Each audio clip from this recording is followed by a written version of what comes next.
ইচ্ছা করলেই হয়তোবা সম্পর্ক ঠিক রাখা যায়। জীবনে কত মানুষ হারাইলাম, কত মানুষের সাথে একসময় খুব ভালো সম্পর্ক ছিল, আজ তাদের সাথে কথা হয় না, নেই যোগাযোগ। কত কাছের আত্মীয় স্বজনের সাথেও দূরের সম্পর্ক হয়ে গেছে। কত কাছের মানুষের মুখোমুখি হলেও কথা হয় না। কত ভালো বন্ধুর সাথে আজ নেই যোগাযোগ, দেখা নেই।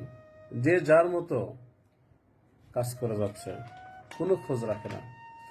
জীবন একটা সময় কি অদ্ভুত হয়ে যায়, তাই না? ইচ্ছে করলে হয়তোবা যোগাযোগ রাখা যায়, সম্পর্ক ঠিক রাখা যায়, তারপরেও কেউ জানে কারো খোঁজ খবর রাখে না। এটা আমাদের আসলে হওয়া উচিত নয়।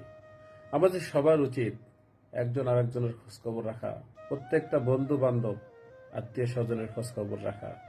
কারণ সম্পর্ক ঠিক রাখা কতই যা নিয়ামত। আল্লাহ তাআলা বলেছেন, সম্পর্ক ছিন্নকারী কখনো জান্নাতে যাবে না। সুতরাং আমাদের সবারই সম্পর্ক ঠিক রাখা উচিত। এবং ভালো একজন বন্ধু 100 বইয়ের সমান। সুতরাং বন্ধু বান্ধবের সাথেও খুব ভালো সম্পর্ক রাখা উচিত। ধন্যবাদ সবাইকে।